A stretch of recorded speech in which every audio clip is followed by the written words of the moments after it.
Afghanistan's last communist leader, Mohammad Najibullah, ruled for 6 turbulent years during the final stretch of the Cold War. As Gorbachev began withdrawing Soviet support, Najibullah's government steadily lost ground to the Mujahideen, Islamist fighters armed and funded by the US and Pakistan. After a string of defeats, he stepped down in 1992, but didn't flee the country. He tried to seek asylum in the Indian embassy. They refused, so he hid in the UN compound in Kabul for 4 years. When the Taliban, not known for their friendly diplomacy, took over the city in 1996, they wasted no time.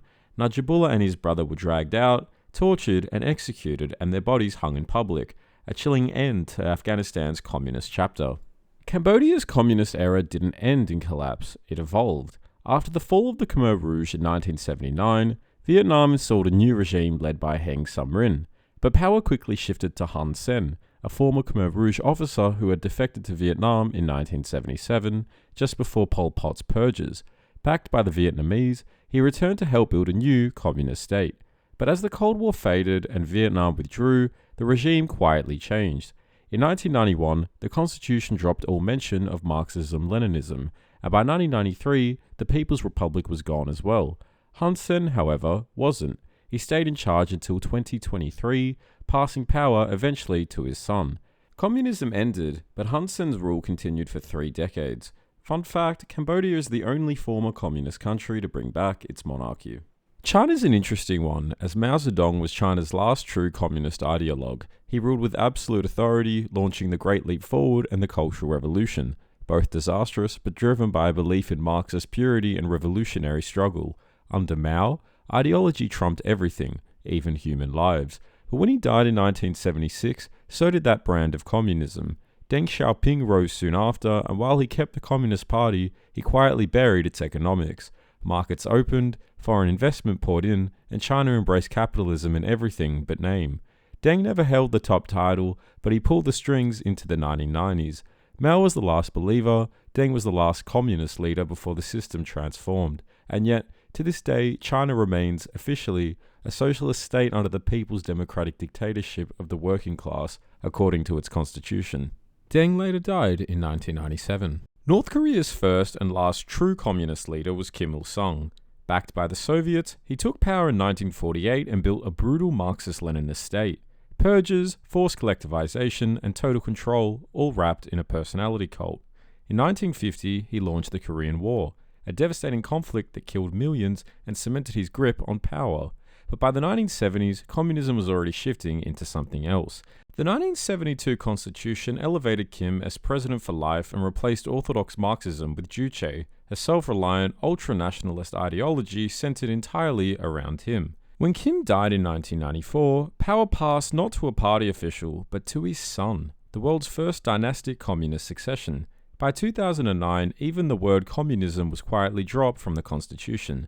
North Korea still wears the red star, but today it's less a communist state and more a family cult with missiles. Laos' original communist leader, Khason Phomvahane, was the quiet communist who got the job done.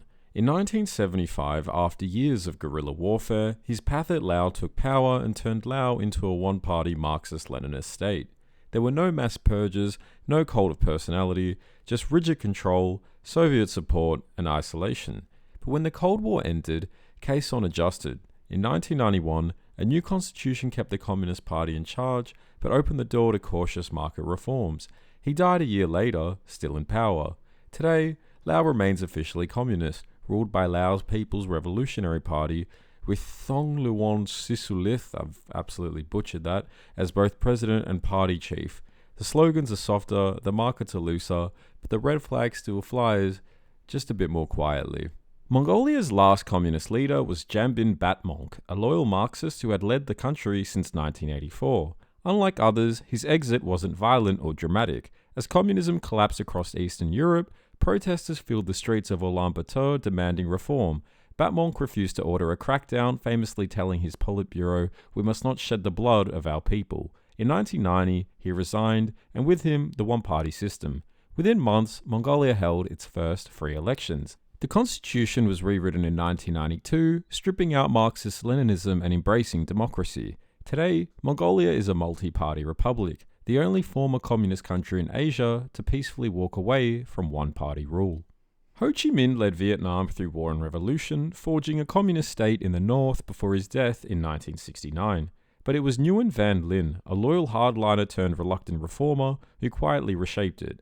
In 1986, with the economy on the verge of collapse, Linh launched Doi Moi, sweeping reforms that opened markets, legalized private businesses, and welcomed foreign investment.